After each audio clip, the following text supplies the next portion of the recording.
Like, it took my friend Bonnie and McFarlane and I 7 years post that show to actually have a conversation and go, this is what they were saying to you? Well, this is what they were saying to me.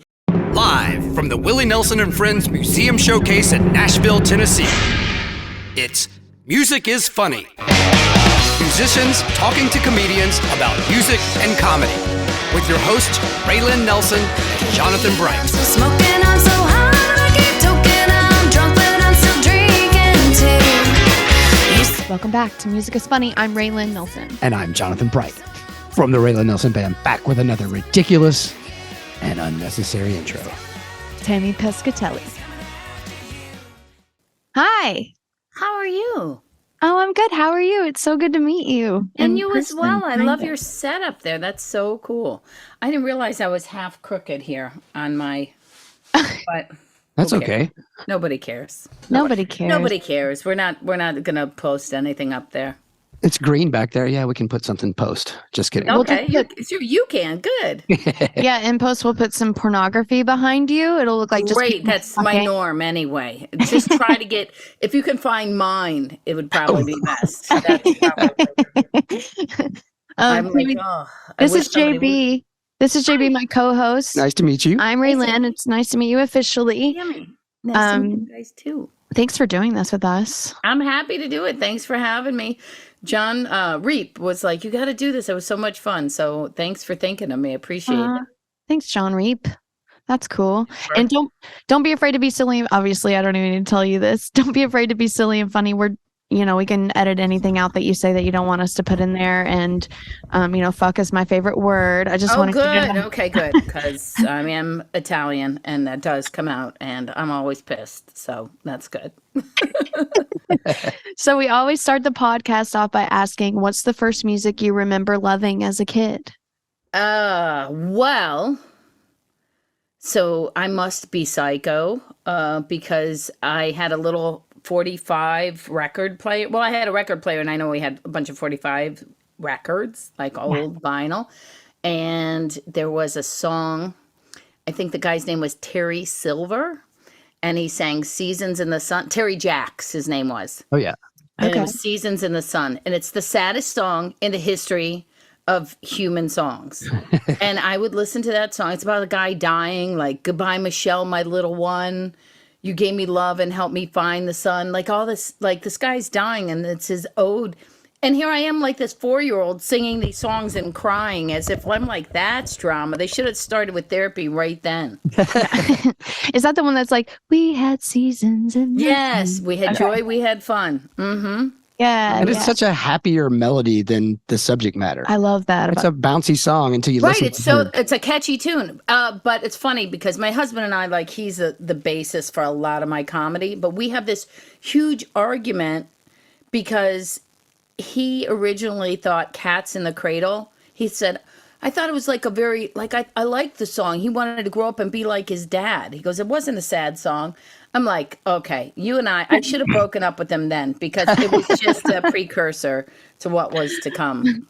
I remember my friend Denise, and I don't think I've told this story on this podcast yet, but we used to sing this song. It was so sad. It would be like, he sat by the river and played her guitar. It was this really sweet melody, but the same thing. Ends up he kills her and throws her in the river, but it was the same melody the whole time. And we're like, plucka, plucka, plucka, plucka, pluck, pluck. Is this a song that was out? No, I don't know how we knew. It was just like one of those. We might have written it. I don't know. Like a folk song. Well, Tom Jones, one of the greatest voices in humanity, had this amazing song that his voice was so robust and it's like so catchy. Delilah, and it's about like he's walking by her house. He's clearly stalking her. I saw the shadow and then I grabbed the knife. And it's funny. I heard my parents used to play these songs and then I grow up and I hear them like, this is like psychosis. This is crazy. Like, how did we just let these pass, And then my knife, I felt the knife go in. What are you, psycho? My song like that was, we've talked about it before, but Coward of the County by Kenny Rogers. Oh, for sure. Because the Gatlin boys came calling and they did what they needed to do. They took turns with Becky and there were 3 of them. gang rape song, and it was huge, and it was so catchy and uplifting, and it was probably when he died, I like went back and looked at it, and I was like, holy shit, this is terrible. Yeah. And they took turns with Becky. And then he named it after his pals. That's the other thing. Like, did you have to call it the Gatlin Boy? Like, that was like a homage to the Gatlin brothers. I'm like, you could have called it something else. Wasn't he calling Like, him out? Actually, He I was read, calling him I'm not out. if this is sure, but I read about this. Apparently, the songwriter had beef with the Gatlin brothers from like the Grammys or something the year before. hysterical. So This he was not stuck, cocaine and rhinestones. was it? So he stuck those names in to fuck with him, basically. Wow. Well, what about that Phil Collins song where supposedly he wrote that song because, someone was drowning? No, You hear the coming in story? the air tonight, yeah. Yeah. Because it felt like it was retribution because that person had raped I mean, But man. great melodies on all of these songs, by the way. Amazing. I mean, and high numbers of record sales.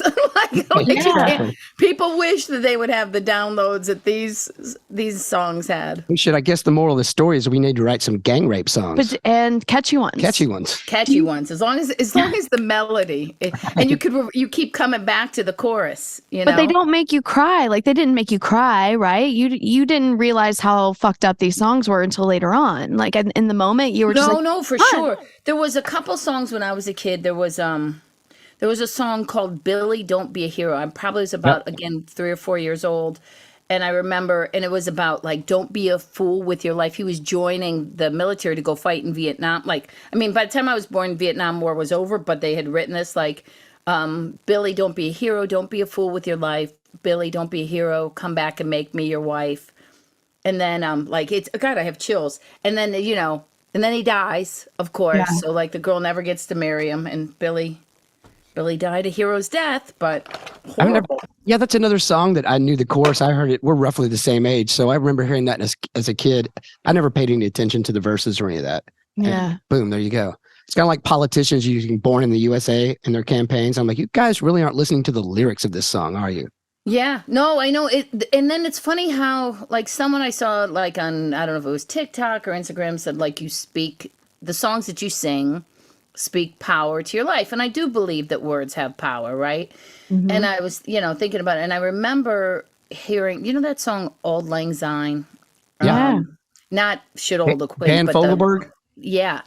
And it's really been one of my most powerful songs because the audiences are heavenly, but the traveling is hell. And it hits me all the time. Like, I mean, I literally, and when I hear that song, I cry because I think about all the people that I missed out on their life because I've been on the road somewhere while everybody else was having a life, Yeah, he had some tearjerker. I know this because my sister was a huge Dan Fogelberg fan, my older sister. But a lot of his, like Leader of the Band, all that kind of stuff, were pretty depressing songs. She loved him, but I was like, man, I need AC/DC or something. This is terrible. But don't you think that, like, depression really helps with creativity?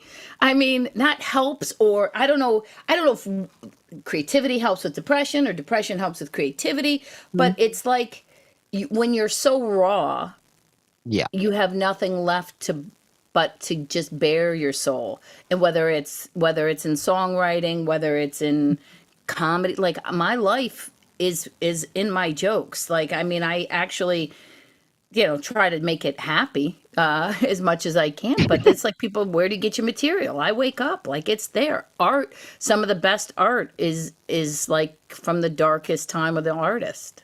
Yeah, I don't know if it spawns it. It's definitely a way out. And if you come up with something while you're in that state, it's probably greater than what you would come up with outside of any kind of heightened sensitivity to anything, happy or sad, I would think. But yeah, definitely it's a way to climb out of depression.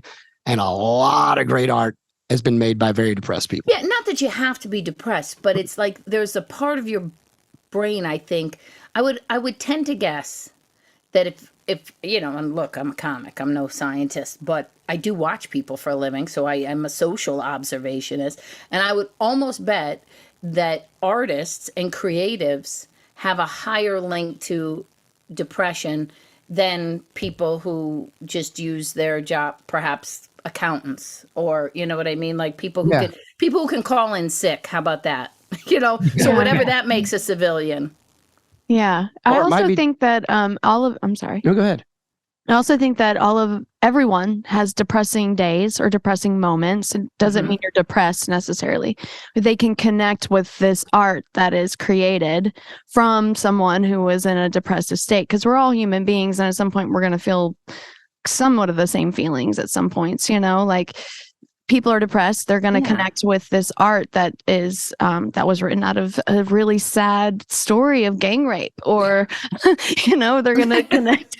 I don't want to laugh at that. That feels horrible to laugh at it, but I understand listen, don't use that as your clip, because that cancel all of us in 36 seconds and our descendants. But we're all, everyone's going through their own hell is what I'm saying at some points. So they can connect with these artists who have somehow put it into a painting or a song or a joke, Yeah. Well, that's my first. So I dropped an hour special. I was part of another special, and I hosted 10 episodes of a TV show that I had to give different materials. So, but March of 2020, all those things came out. So I dropped about 2 hours worth of material before March of 2020. Then we all shut down. Right. My joke writing process, I don't sit down every day and write the way I used. When I first started, I had the artist's way. I had a book. I would sit down and Now it's kind of, it comes to me. I write with a muse. It shows up. That's funny. Let me write that down. This looks like something I want to explore. How does that work? It took me a long time to get that material going. Now I'm back on the road and things are good. I probably have a new 40 minutes. I'm working on I have a new hour, but 40 minutes I like. How about that? But the first 20, I talk about what we shared. The whole world got locked down. And people are like, why are you talking about that? We went through it so much. And I'm like, yeah, but you know what I'm talking about. When I say the first weekend that we were locked in, I wasn't even ready to do a puzzle. Like, you know what I mean? Like, right? Everybody gets that. People understand that. And I think the commonality of experiences are something that I want to explore more than the divisiveness. Yeah, and there's so many commonalities. That's what we talk about it all the time. Like everybody's different, but there's a large chunk of humanity, like just going through life, that everybody shares. And most people just want to be left alone and do their own thing. It's when you get into the internet and everybody gets all fighty and everything. And I think that's what comics, that's what they do. They, as long as you're ripping on everything, it's great, because everybody, can relate to something. Yeah, and I rip on myself just as much. That's what's always so funny to me. Like, people don't understand, like, if they try to heckle me in my show, like I almost shake my head because I feel sorry for them. Like, first of all, I grew up with all boys in a crazy Italian house. I was heckled from the time I was, able to walk. Like my brothers, like you grew up with boys, there's a whole different thing that goes on. Like that's how I became a comic, because they got stronger and faster, but couldn't outrun my mouth, right? And then I started comedy in 1994. I went on the road. So you have to understand, I was a young girl. I was 24 years old, 23 years old. I'm an anomaly. I'm basically a novelty act, because there were only about 20 working comics at that time. There were female comics. I mean, there were some famous ones like Roseanne and Joan. People always go, "What about Roseanne and Joan?" Yeah, but they were in their 40s then. They were my age now, talking about their facelifts and their, But I didn't have any peers. Our peers were found on the road with us, and they really didn't let women work together much, because they didn't want it to be an all-female show. So I say that all to say that, like, what I went through just to tell my jokes on a late show Friday, with drunken hecklers, you can't take me, especially now. Like, you better really go back. This house that I live in was bought from those jokes. You think I'm going to let you take this house from me? Like, you're out of your mind. Okay, wait. Can we circle back to the brothers for a second? That's what I was just about to say. We got to get back into the childhood. Siblings, because, well, first of all, I want to know what kind of music they were listening to keep it on brand for the podcast. But I have two boys, and they're 15. They're twins. And I have a daughter that's 13. And they're constantly back and forth between the boys and the daughter. Now, did your brothers mimic you and be like, oh, constantly? And They also knew how to like. Now, So hold on. Where did you fall age wise? Like, how many brothers and where were you? You the one youngest? older, one younger. Okay. 11 first cousins, all boys. Wow. Yeah, girls came later, which was great to have them now, but like they're around and they're like in their 30s. But first of all, what we were listening to, my father was like a real R&B in the old times, like the Ohio Players, and he would go. It was weird because he would do some country music, but it was old country music, Lester Flatt and Earl Scruggs kind of, and then he would flip right over to. Like I said, the Ohio Players, or he liked oh God, I can't think of them. The Commodores were Lionel Richie. So he had a weird eclectic taste, but all going with a rhythm. If you really looked at it, it was like this rhythm that he liked beats. So it's funny. So that's what we would listen to. We'd listen to all that, and then also whatever the radio, like radio was crucial. Like first thing in the morning, you wake up for school, the radio was on, right? And then it was on all day long. I would even leave it on because I would insist to my mother that our dog needed to hear the radio, and it was on all night long. That's what you fell asleep to. So I mean, music was really integral in our family. Maybe it calmed the savage beast, the way they used to say, because maybe it worked for my brothers. But and then yeah, they mimicked me. They also knew how to. I never cried. I just didn't. I would get, if I was upset, I would get mad. Okay. Which probably works to my good as I went on in my life. Yeah. But they then would cry and be like, oh, Tammy said this to us and did it. And I'm like, are you crying? You punched me in the head when I walked past you because you said we were playing two for flinching. But because I say that you have poop stains in your underwear on the bus in front of everyone, you're going to cry? Like, I would wait to humiliate them. I had no idea. Like, they would do devious stuff to me, and I would wait, and we'd be on the bus. And as they would be, like, getting off the bus, I'd be like, are those the underwear that you pooped your pants in? And then, like, stay on for the next ride. Like, until the bus would close the door, I'm getting up at the next one. And just do dumb stuff like that to them. I just always did. I don't know why. I mean, it was just always in my soul, I guess. For such a musical household, did anybody attempt to play music or like themselves join Yeah, band? my grandfather used to play. He was in a country western band, and he with his best friend, a guy named Billy Kuhn, Khun, and they were called the Country Masters. And he had this little Italian guy had a little banjo, and he would just pick away on his little banjo, and it was so cute. It was really cute. And he would get that face, that that musician face where you couldn't, he would get that just like it was fun. But I can't sing. If I could sing, I would be. Trust me, I'd have not told jokes. In school, did you do acting or did you? I did. That's what I did. I was always the one that's why I think comedy, I loved stand up because it's weird. It's a cultural thing. I didn't come from a lot of laughter. Okay. Like, because they were all trying to take everything serious. My grandparents were immigrants. They wanted everybody to take them seriously, changing their last names, doing things like that to try to assimilate. Right. And then we didn't have a lot of laughter, I guess.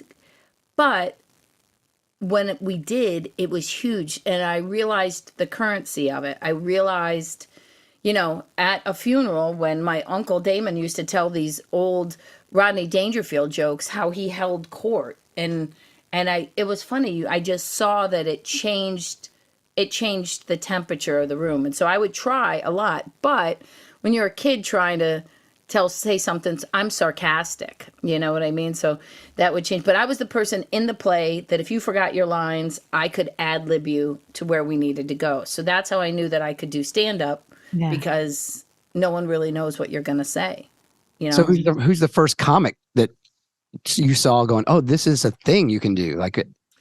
Well, no, I saw a lot before I knew it was something I could do. I mean, I loved Eddie Murphy. I snuck an Eddie Murphy tape in the house. Ooh, I snuck it in the house. It was after church, and we were at a like a department store. I think it was like a Kmart. And Mom, we checked out, and I said, "Well, I have to go to the restroom." And I went back and I took my little money and bought it. I don't know why they sold it to me, because you had to be over 18 to have it. And I snuck it home, and I was in my closet with a little old timey tape recorder with a sleeping bag over my head, listening to the Eddie Murphy thing. And then Rodney, I loved Rodney on his HBO specials. And so I loved it. And I had a fake ID to go to nightclubs to dance, and also to go to the comedy club. And not to drink, really. I wasn't a big drinker. And I got a job just out of college at a Funny Bone. And I was only supposed to be there for a couple months. I thought, I'm going to do my internship. My parents had moved. I didn't know anybody. I thought, this is how I'll make friends. I can make a little cash. I can watch some comedy. And a woman came through. And it was like, you know those moments in a vampire movie where she goes like, "What are you?" Like the girl always goes. It opened up the whole world, because I realized, okay, you don't have to be famous to be a comic. You could be a real working comic, that there are levels in a show. There's an MC, a feature, and a headliner, right?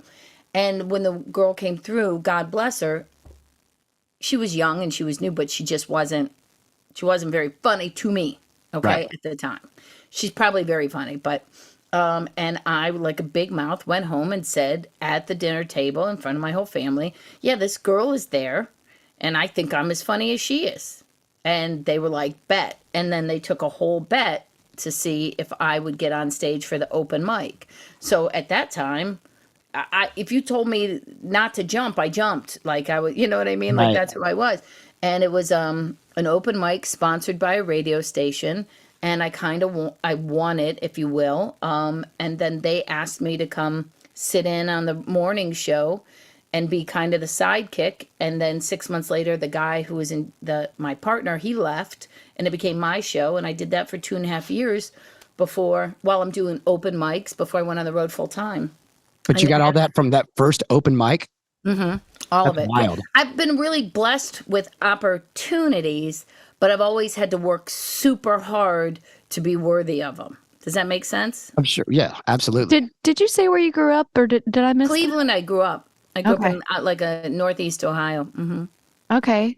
And then when you start getting out to do stand up, where do you go if you're in Hold on. Cleveland? Before that, did you have material for that first open mic? I you have did, any? because I had everybody does, and they don't realize it. Everybody has a story that they tell that gets a laugh. Everybody has a line that they use that gets a laugh. Like, and the more you live with someone, the more you're around that person. Like, you know, we call it dad jokes, but that's because you hear your dad telling that joke over and over again, or whether it's their college thing or whatever. How stupid, you know. If my father ever got pulled over by a cop, he'd be like, "Yeah, can I get 2 Twinkies and a soda?" You know what I mean? Like that was like his. So you have to remember what time it is. So now it's 1992. I'm a young girl, and I'd go to nightclubs, and not that they're even sitting up where they are now, but at the time, like, I had big breasts, right? And it was not everybody had them back then. You know what I mean? You had to be born And- with them back then. Yeah, like not everybody had them back then, and but people were starting to get it, and guys were not trained in niceties, and would often just walk up and point at them and go, "Are those real?" Aw. And well, it just is what it is, you know. And I had said, I used humor to deflect it, and I was like, "Yeah, don't you think if I'd had that kind of money, I'd have had my nose fixed first?" You know.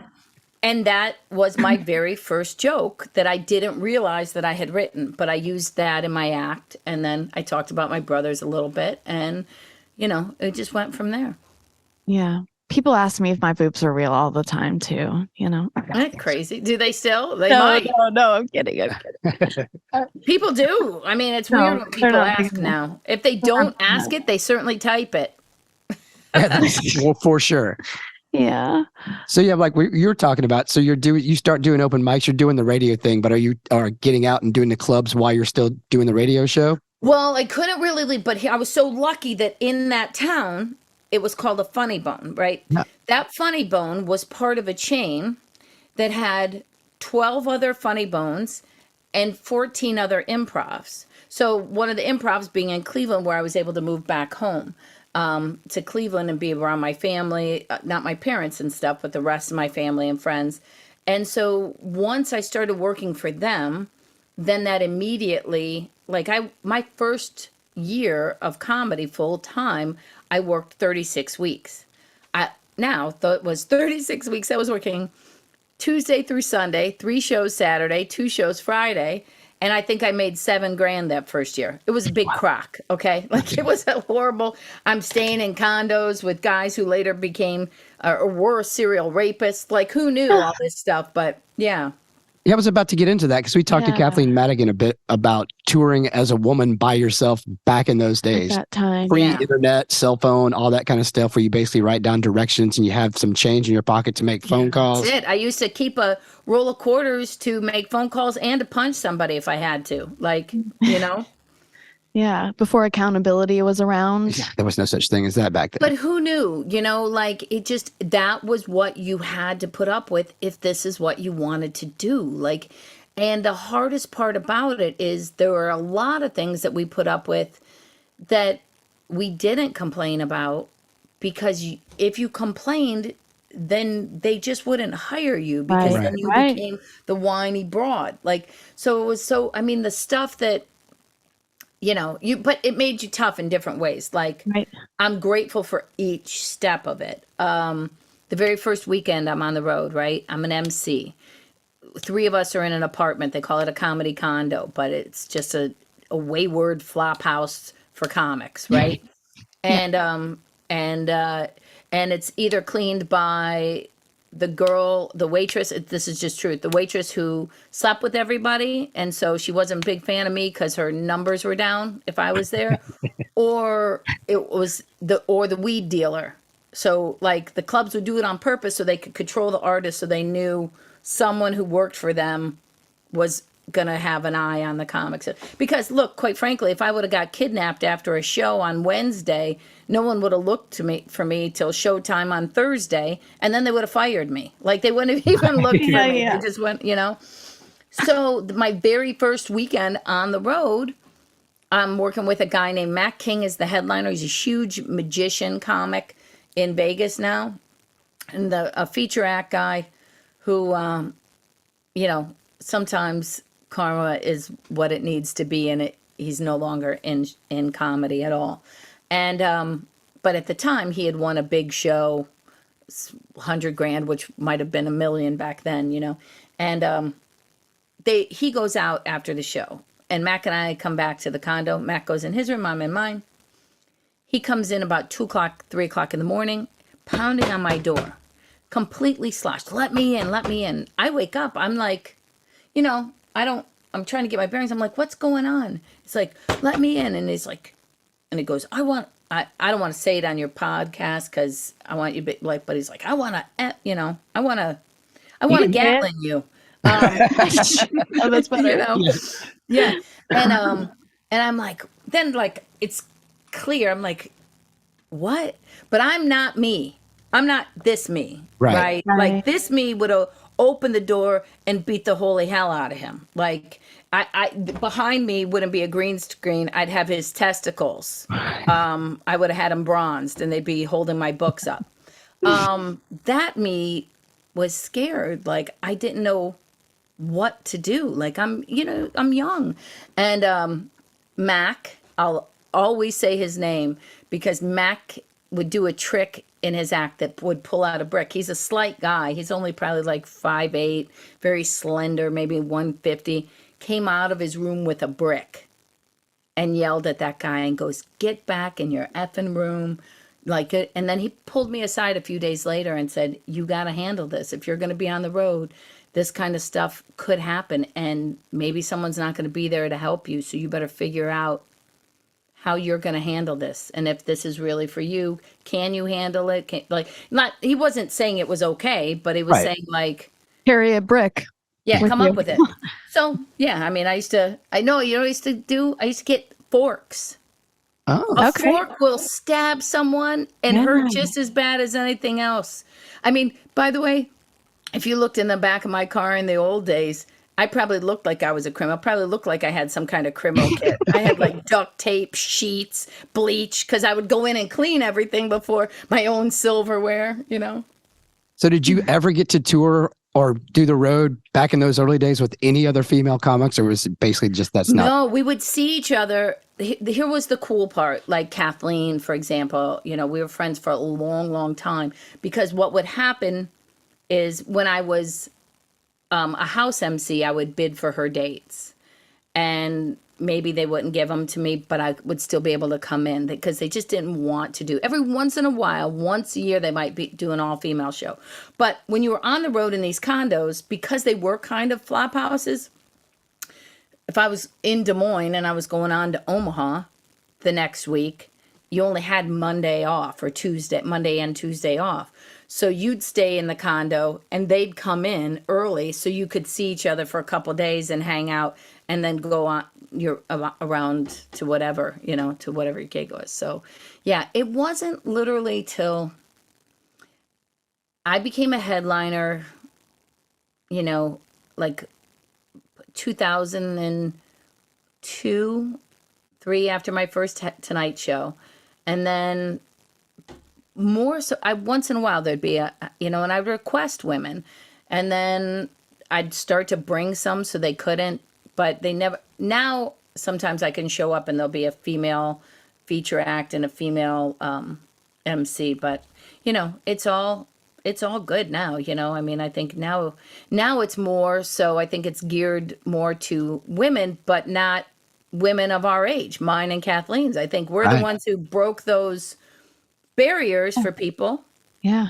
And then they're like, yeah, you're over 50. We don't want you. Like, you're not part of our demographic. And I'm like, wait, what are you talking about? My demographic's the only one that has any money. Do you think there's something missing? I mean, not that you want anybody to go through all this stuff that you and Kathleen went through back in the day, but do you think it informs your comedy in a way that it doesn't with females today that maybe don't even go out on the road or can do a lot like in Los Angeles or stay in New York or get on the internet? Do you think it does anything informing your comedy just from, you know, it's kind of beyond ball busting. You guys saw a whole lot of stuff back then and they just hear stories about it. Yeah, well, you know, I don't think they care to hear stories about it. I don't think they're interested, to be perfectly honest with you. Nor maybe I wouldn't have been either, I'll be Right. honest, you know, or should they be? However, I do think that the difference was we wanted to be comics, and our gender was our hindrance, and we tried to hide it. Like, I'll never forget, I was on a show where Kathleen was on it as well, Last Comic Standing, that we We're were going on to the get into some season of that. Yeah. was pretty huge. And I got so much slack because they kept talking. It was early internet, right? Early internet, you know, we're talking MySpace, where I had 120,000 followers on MySpace. I thought I was like the king. But like, they were talking about how all I talked about was being Italian. Now, first of all, they were right, because it's all I knew. I had abdicated a regular life. While they were all getting married and having kids and having jobs, I was on the road, trying not to get hurt, trying to find out where I was going, making people laugh, having 300 people blow smoke in my face at shows. Like, I didn't have life experience. So what I drew on was what I grew up with all the chaos with that, right? So they weren't wrong that I talked about that stuff. Also, there was a definite slant in that show that they wanted to fit people in. Sopranos was big. Any joke that I would submit that was outside of that realm of being Italian, they were like, forget it. They had a narrative. You know, talk about like fake news. Back then, we didn't know that people actually created narratives, and they really did. But also, I was thrilled because I'm like, wow, they didn't even mention that I was a chick. Like, oh, okay. Wow, you didn't even say anything about me being a girl. That's great. So That's interesting. You talked about submitting jokes because we've had a lot of people that were on Last Comic Standing, and I've never thought about that. You guys you certainly had to run jokes by the people before you Standards did and practices. You had to submit it.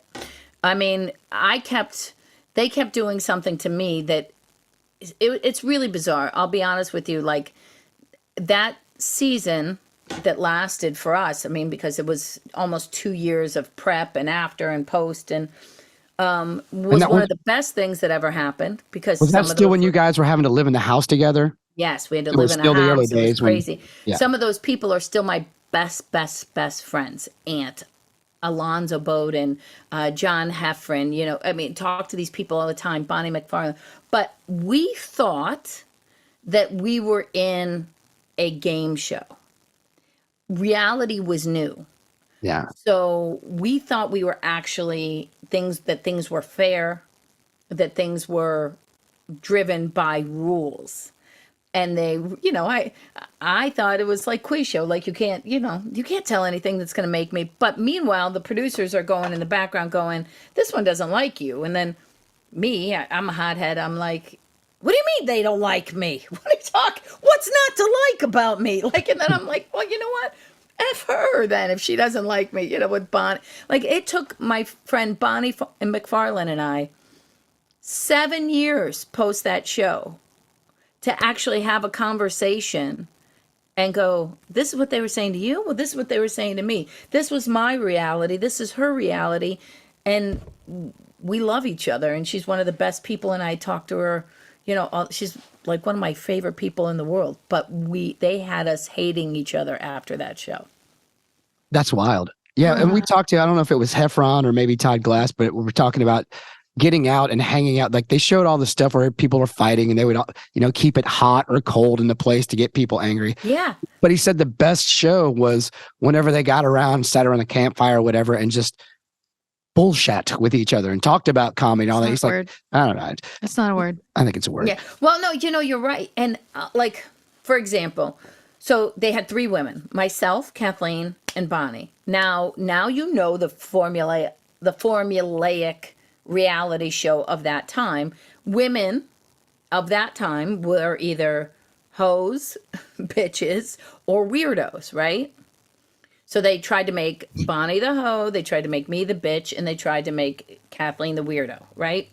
So it was, oh, wow. I have a house phone. I forgot all about having a house phone. Guys, hang on. Let me shut this off. I Strange forgot noise. this. I'm so sorry. Haven't heard that in years. I know. I forgot we have one. That's so bizarre. That's cool, green. Isn't that weird? Hold on. Let me get it out of the room.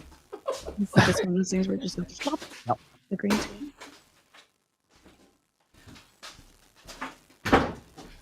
Sorry. No, that's okay. We were just saying how leave it in how ridiculous it is. we have to leave it in because we were just saying we haven't heard that sound in so long. It was weird. Well, you want to know why I have a house phone? I'll really tell you why.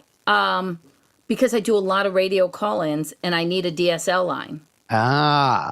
Okay. And if you don't have, and I probably should just unplug the phone, but I'm up in my office and I don't ever come up here. So I know what happened. But anyway, so that's why I have a house phone. But I don't know what I was telling you. Anyway, Bonnie's a whore, you're a bitch, and Kathleen. Oh, yeah, that's it. Yeah. And there you go. The end. There's our clip. Yeah, hey, I got a shirt that says that. No, but it was just, we didn't know all those things that they would trick you. For example, what Todd was saying, I have hypoglycemia. Okay. So if I don't eat, I'm done. I'm dead. Like I'm down for like 2 or 3 days. It's like, it's bad. Right. So I got to have something. The last day we're in the house, it's me, Kathleen, John Heffron, Alonzo, and Gary Goldman. 5 of us, okay? Bonnie's been gone for 3 weeks. The last day, there was no food in the house, only alcohol.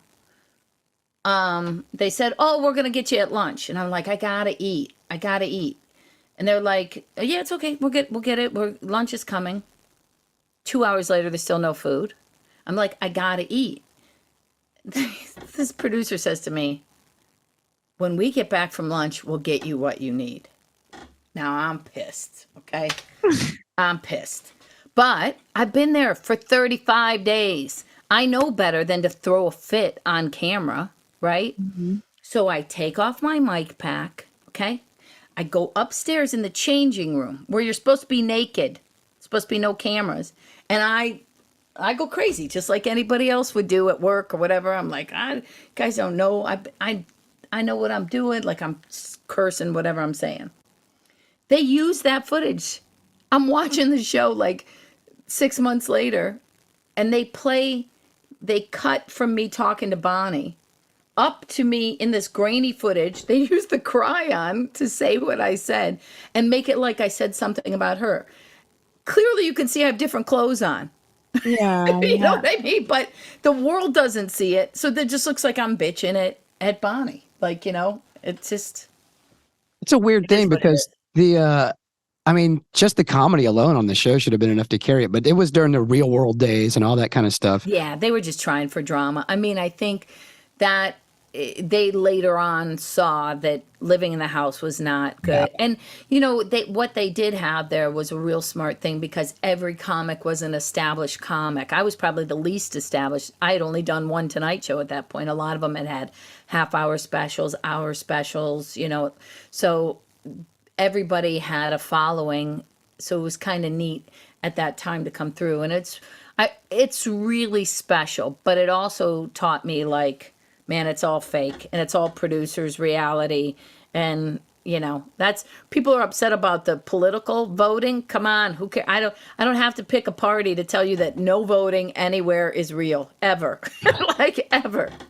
What did Mark Twain said? If voting worked, they wouldn't let you do it or something like that. Yeah. Yeah. Oh, God. How funny is he? And how funny is it that someone can say something a century ago and it still stands up? Yeah. He might be the funniest guy that's ever lived, at least written word. Like Jesus. Jesus is pretty funny. Well, Pontius Pilate was a funny guy. Well, I will say something that I've been trying to do, and I pick my places to do it about, like, you have to be very sensitive of what you say about God, okay? Like what you say about Jesus, because listen, Jesus was a carpenter, and I bet he never needed a level. Because he was perfect. It's a very good The point. only guy who could see it on sight. But I have to pick and choose when I say that because some people don't think it's funny. Well, that's funny. So after Last Comic Standing, the one thing about it, though, is you had to get a bump from that because there wasn't any social media or any of that, just so to speak. Like, Yeah, I got a bump, all right. I also got a little bit of a drug problem for a quick got a few second, bumps too. off of it, huh? Well, no, like, look, yes, of course it did. It was amazing. Turns out, I just found out, talk about this, comedy is always subjective. It's hard to quantify a comic, okay, whose jokes are worth more than others, right? But it turns out I just found out that I was making like 50 cents on the dollar from some of my male colleagues. I had no idea. They're my friends all these years later. Now we're talking about money because all of our credits are about the same. Right. We should all be making the same, right? But I go to how that, I finished third in a show like that. I should have been, and I realized that, they just didn't, maybe they didn't offer it for me. Maybe my agent didn't value me as much. I don't know exactly. I still thought I was doing well, so I can't complain because I accepted it, but it's just bizarre, right? Yeah, that's wild. And I guess they also were lucky, and we talked to a few, that it's not like American Idol or anything like that because everybody was seasoned, and I never thought about it till we started talking to you guys. That's because if you only had 5 minutes and you won a round or whatever, what are you going to do the next week? You had to have material if you kept winning in the show, so everybody was legit. Yeah, and it's also, we were a season that we were able to leave and go on the road. I went a lot with John Heffron because we had the same agent. So he ended up winning it, but we had already had those dates scheduled before the live shows. So I was very lucky. But we were able to go on our own and go out on the road. years later, they made them go as a group. They signed them to some contract where everybody got pittance and they all had to go together. So we were able to go out and establish on our own. So you guys weren't contractually obligated after the show was done for anything. Yeah, no. But we also got no social media following out of it. I mean, true. if you think about that, like literally back in that day, we had a show that consistently pulled 18 million viewers a week, which is why I think a lot of people too don't even understand where they know us from or Right. why, like, sometimes I'll be on the internet and my jokes will be in a meme and I'm like, that's because somebody saw us when they were 13 years old, saw that joke, not just my joke, John's joke, Lonzo's joke, Ant's joke, and they don't remember that that was a comics joke. They think it's back here in their brain and they think they just developed that, but it was, And Yeah. the show was huge. I was a big fan. But the first few seasons of it, for sure, were gigantic. it was fun. I mean, I some of my best friends. Now, I started watching it at home with people over and drinks. And by the time we got right before the lives, I was in my room with the shades pulled and, and like just trying to watch it like this, trying to not, talk to anybody because I didn't know how they were going to portray me at any moment. Like Right. I was so worried to be the Omarosa Ugh. of comedy because I didn't want what good is comedy worked for me. LA worked for me because when I moved to Los Angeles, I was an established comic. So whether they gave me a job, cast me in this, it didn't matter. You can't take what I've already worked so hard for. Like you can't Yeah. take my Right. jokes from me, right? But if you make me this crazy person, you make me this crazy bitch that's screaming and yelling yeah, you can take my career from me because who's going to want to come see that, So that was scary for me, but I was really blessed. It was a lot of love, so. Yeah, I can imagine they could just create an actual character, and next thing you know, you're like Kramer, and you can't step out from that character. You're like, well, hold on, I didn't sign up for this. I just want to tell My jokes. only saving grace is our very last challenge. I happened to win and was in front of you had to pitch a television show in front of a focus group. And the focus group liked me. Not only they liked me the best, but they liked me 85%. Like I had an 85% approval rating, which is huge for a network person.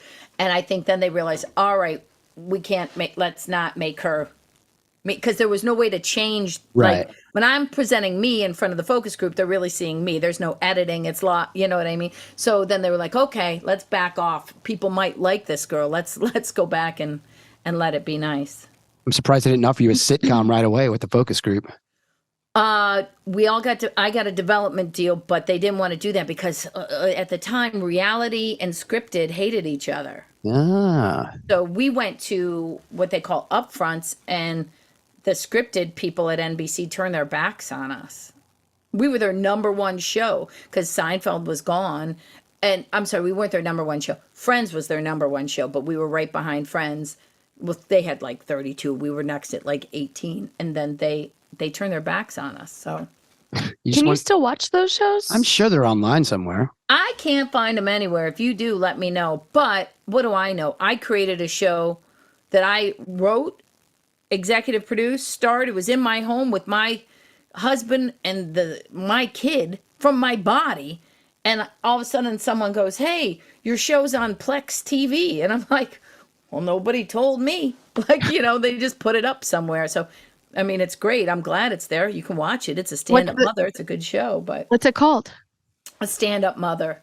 Stand It's Up about Mother. when we left LA, because that was a whole other debacle. When I became pregnant, like now you see these young girls that are doing their specials pregnant. But I mean, I went to work pregnant down at one gig, and the guy called my agent and went crazy. You never told me she was pregnant. Why would you send her here? She's pregnant. He goes, I never saw a pregnant woman on stage. And I was like, Stan, I go, apparently never been to a bad strip club, which was a great joke for me. And then I was like so pissed. I go, you let 300-pound fat men on stage on a daily, okay? Right. And I'm 7 months pregnant and I can't be on stage.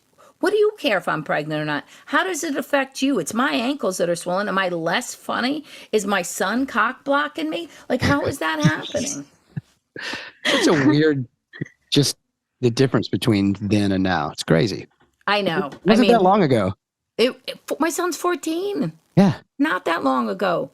It's really not. That's why it's like, I wish some of the girls knew what we went through, but it's also not their burden to carry. Does that make sense? Like, I don't expect them to, but I'm like, you guys should know that literally this just changed. Yeah. You know? A lot of respect for you for sure. Good. Oh, well, thanks. Thank you. Yeah. And I think Thanks for doing nowadays it. you can probably get hired.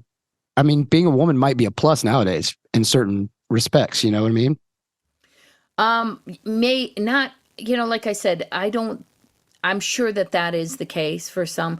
I have not seen it happen, but I happen to be a woman who now is aging out of the system. Yeah. I mean, more for the people just starting out. Yeah, it's probably. not a hindrance like it was for you guys. No, not at all. And you can show up cute.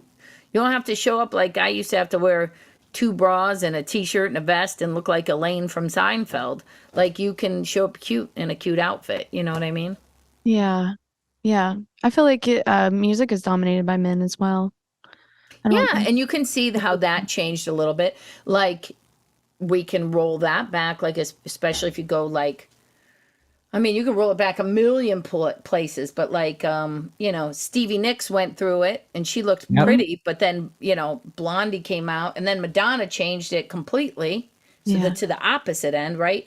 You can look at country music, sure, we always had Dolly and all, but then here comes Shania with her half shirts. Yeah. And then now you see all these girls are beautiful. They all and then again, is that something that has to be part of it?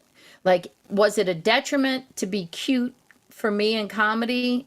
I'm not saying I was hot or anything like that, but I used to say, like, compared to who? Like, I used to, and now, unfortunately, too, for them, they have to be cute. Or like that's so, it's a weird thing. It's just a catch-22 no matter what. Yeah. Okay, so what are you listening to now? When you go to listen to music, what do you listen to?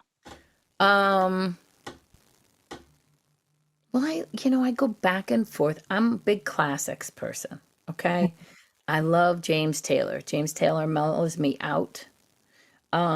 He takes me to, I also do a lot of hype for myself for shows. So I'll flip on some AC/DC and go from there. Like, I love, I go on stage to Shook Me All Night Long every single time. She was a fast machine. She kept her motor clean. Like, I'm going, like, back off. Then I also like to listen to a little Lizzo and get her, I love that. I love a little Carrie Underwood sometimes. And, it's just, so I love all music, but that's the radio background in me, Playlists are super important to me. It sets the tone. I just got into it. This theater I just played, I was like, I want 80s music played while people are walking in. And the lady goes, I've never had anybody request music for while we're seating people. And I go, well, that's what I want. It sets the tone for me. Like, they'll know what's coming. For me, music carries through. They're going to be happy. They're going to be singing Queen. I'm going to hear them sing another one, Bites the Dust. And I know they're going to have fun. I'm probably going to take that Kenny Rogers stuff out. I will tell you that. But I will, my youngest brother had some issues, and Kenny's been out of my playlist for a while. He had some issues, and I'll never forget, they over-medicated him. I'll tell the story as much as I'm supposed to tell. Right. And they allowed me to stay to help him so he could come down. But there's nothing in there. There's no TV. There's no music. And I told you, I'm not the best singer, but I'm a good spoken word singer, and I'm a good put a twang, And so all I could think of were Kenny Rogers song. So I was singing The Gambler to him. I go, if he wasn't crazy, I'll drive him crazy by this. So I had to take that out of my playlist for a while. Yeah. That's what I think Todd Glass mentioned that, and it's wild that nobody's thought about that. But playing music as people come in, he was talking about doing, and that nobody really does that. And I didn't realize that nobody does that, but it makes so much sense to do that. We're all just walking in and sitting down. You don't people mumbling and getting drink or It's something. hype. Yeah. Yeah. Why Yeah. should I treat every show so people of our age, my age, grew up with concerts. Yep. Even Eddie Murphy had a concert. Yes, he did. was a comic, but it was a concert. Like, it was music, it was this, it was all that. So I want you, when you're, especially if you're coming to see me at a theater, I want you to have a good time all night long. If you're in a good mood and you're feeling loose and you're singing songs of a time when you didn't have problems, you get it? Like, I'm not trying to hype you up with what's happening right now. I'm talking about go back to when you were sexy and 17, and you were 17. You know what I mean? Maybe that's a little inappropriate. I don't know now. Like, but whatever. 18, Like, you know, 18. you know what I'm saying? Yeah. Like, and you were like those. You go back, music. I won. You don't probably know this, but being that the Rock and Roll Hall of Fame was in Cleveland, they had this huge contest in all the local schools to come up with the tagline. I don't know if they called it the tagline back then, but you know, the log line or whatever for the first year, I was 18, 17, I was a senior in high school, and it was my thing. I said, it's the soundtrack of your life. And like, I believe that. I believe that music changes your life. I believe that music can pull you back to a time you can remember. Things like Sunday afternoons going from where we lived, which to my grandparents' house was 45 minutes. My father and those 8 tracks, I mean, they're there. Like, I still have 8 tracks because they just smell like my childhood. Yeah. I don't have any way to play them. I don't have an 8-track tape player, but they smell like I have like your grandfather's. Like, I have all of them. I have Liberace on 8-track. I bought a bunch of 8-tracks. I bought a whole case of them, like sight unseen. I was like, just send them to me. My cousin was like, put magnets on them. Yeah, it'll demagnetize them, dummy. Like, I'm not going to do that. Like, I gotta come up with something. But, you know, it was a big deal. You also concentrated on music back then. Yeah. You were home, 8-track cassette album. That's what you were doing. Well, you would put it on and open up the album and stare at the album and Yeah. look at the Try picture. to figure out the words. There was a lot. I mean, I joke about it in my act, but my one brother, there was a song by Paul Young in the 80s. Every time you go away, you take a piece of me with you. It's like this beautiful love song, right? You guys remember? And he would sing, every time you go away, you take a piece of meat with you. And I would just always be like, why do you need a piece of meat? Where are you going? Like, why would you need meat? What would that, like, so, you know. Okay, before I let you go, I have to ask, when's the first time you remember hearing about my grandpa, and what's your own personal Papa Willie story? Or So I think I saw him first on Hee Haw, because my grandfather, the little, right, loved Hee Haw, Buck Owens and Roy Clark and the Hee Haw, like a BR 549 Junior Samples. And I saw him there, and I think he had his hair braided. And that was so cool. And my grandmother loved, and this is the story. My grandmother was the sweetest thing for most of the time. But your grandfather did a song with Julio Iglesias, yeah. right? And you don't understand that my grandmother played that so much that she and my grandfather would argue, and she would literally, they used to argue over that song because she would just, because you could play something over and over and over, and you weren't allowed to touch it. You couldn't talk to her while that song was on, and she would sing every line of it. But I never got to meet your grandfather. I haven't been able to work with him through anything. Been passing. Your There was grandmother fucked my grandfather? maybe. Or Julio I Iglesias? wish she would have. That would have been pretty awesome. She would have looked just like Danny DeVito if he was into it. You guys might be related after all. Yeah. Like, you family. No, we were supposed to do a USO tour together. At least they told me he was supposed to be on it. And then September 11th happened. Oh, okay. Yeah, he was, because I've done a bunch of USO tours. And Yeah. I think he was supposed to be on it. And then we had to regroup, and then things, I don't think they took big artists. Like, I mean, I was a comic, so I got to keep going, but I don't think they took a lot of big artists out because they were worried about the security for them. Do y'all remember when we were eating freedom fries? Oh yeah. Oh, those were Oh the my days. God. I totally do remember that. Totally remember that. Yeah. When did you realize your grandfather was Willie Nelson? I mean, he was always just your grandfather, right? Like, when did Yes. it click to you that it was more than everybody else's pap? When we were out for family dinner once and he got swarmed by a whole bunch of people, and I realized that didn't happen with anybody else in the family. Was And it scary? Yeah, it was a little scary at the time. I don't know if it was scary to other people. I remember everybody had a very serious face. You know, as a kid, I just realized it wasn't happy fun time anymore. It was serious, and his security came and, you know, got him out of the crowd. And me asking my dad what was happening, and he was like, "Oh, Papa Willie will be back. He's just got to work right now." Aw. So that's It's- when I knew something was different. I've never heard a bad story about him. I'll tell you that much. And you He's hear bad stories about everybody.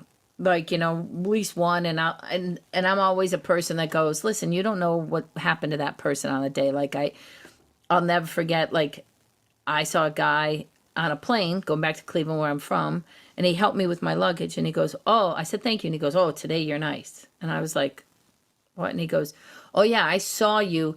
You had done Letterman, and I was so excited. I saw you on the plane that night on a red eye to Cleveland, and you didn't even speak. You didn't. And I said, oh, okay. Well, let me tell you, the only time I did Letterman, my grandfather died while I was there. So when I was on the plane with you, I was just trying not to be hysterical crying. I was flying home immediately to get to my family because I didn't expect him to die. So I was just trying to not cry in public. And then he was like, oh, okay. I go, but see, that lets you know, like, people are real, that they have their, he could have said it over any other day, but the fact that he brought that up, I knew exactly where I was and what was happening. So, but your grandfather, I've never heard anything bad. No one has a bad story at all. No, we don't tell the bad ones. No, Well, I'm you know kidding. that, well, but they No. just don't. Like, you hear, you know, I mean, you hear about someone's a jerk or someone, everybody always says he's super nice. And Yeah, I've never seen him be a jerk, you know. Yeah, he's kind of an asshole. I'm just No. kidding. It's true though, and especially in the music business. You know, there's no. It's hard to find. You hear bad stories about everybody, and to your point, it could be a bad day. I never take anybody's singular Right. opinion. If you got like 10 of your friends going, "This guy's an asshole," maybe, but one person saying, "Oh, I met that guy," you know, I've Yeah. had trouble You days. wouldn't believe me if I told you. Mm, You don't trust my opinion? I actually did a show with I won't say, but it was you. We were in Iraq, and it was post 9/11, Toby Keith. and Saddam he's Hussein. Saddam Hussein. yes, Saddam Hussein. We were trying to guess actually who it is. that was part. We were looking for him then, and I was trying to find him because they had like a $20 million bounty on his head, and I'm like, I'll quit show business. They're like, look, who cares? Let me find him. But he refused to sing the song that everybody knew him from, that was incentivizing to our troops, that was the thing, like the raw, like We'll stick a boot in her ass. It's Yeah, the that kind of- American way. yeah, and boy, I hated him. And he did it the whole tour. He wouldn't stay in the tent. We were at a military, a Marine base, and we all had to stay in tents, you know? Yeah. Had to stay in the tent. I hated him. And I still do, quite frankly, because I think I just felt so passionate about what our troops were going through, you know? Yeah. I don't hate anybody. I just think he's a jerk. He's probably Yeah, it's a true. bad spot to be an asshole into. I can understand if you're just touring around, you want to play your hit, but I mean, come on, that's why you're there. But by the way, yeah, then just don't take the gig. Like, Yeah, like, seriously. just don't take the gig, okay? Like that. I mean, You're done. that's the one thing you have as an entertainer. I can't control what my stage looks like. I can't control the outcome of the audience. All I can control is what I give and what I take. And what I take is the gig. So then don't take the gig. That's all I said. Like, just don't take this gig then. Yeah. If you don't want to be that guy, if you don't want to be, Adam West didn't want to be Batman anymore, then don't show up at car shows dressed as Batman anymore. Okay? Like, just then don't do it. Yeah. My grandpa always said that if he went to a Hank Williams show, he would want to hear the hits. So he'll keep playing his hits until people don't want to hear them anymore. Right. Yeah. That's weird with comedy too, though. Sometimes they want you to have all new stuff. Right. And sometimes, no matter if I did an all new hour, there'll be someone after the show that goes, "Oh, I wish you would have talked about your grandfather and your grandmother and da da da." And then if I do some of those, "Hey, could you talk about your grandmother and grandfather?" They'll go, "Oh, I wish you had new stuff. I heard all that before." So you just have to be true to you. Yep. Thank you so much for doing this with us. Yeah, this You're was the cool great. having me. This is Fantastic. fun. I love the stories. I love Yeah. talking to comics. We were talking about this before we started. It's like I always love having people that were around during the TV era and they're still doing it because just the difference of the two and having lived through both, it's just wild scene, man. I know. I'm trying. Like, we had to have 2 VCRs in order to get your tape shown to people. Now you just put it up 36 seconds. You could be sitting at your house and never been on stage and be a huge overnight sensation, and that works too. I just hope I can keep working until I can't work anymore. That's Yeah, I all think right. you'll be able to. You're one of the good ones. You will. Well, thanks. I'll come open for somebody. That's what I'm ready. I'm ready to be the comic in front of the musician. So if anybody's listening, And whenever you come to Nashville, we'll hook up and hang out. We'll go have beers with Kathleen, maybe. that'll be fun. All right. Yeah. Thanks again. Thanks again. Bye, you guys. Call me on my house phone. Tammy Pescatelli is my favorite comedian. I love it. I love having the old school people on that have, She was really cool, like Kathleen. yeah, good class. Doesn't give a fuck.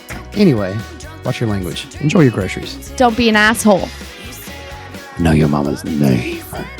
Did we cheers yet? Enjoy your cigarette. What are you doing?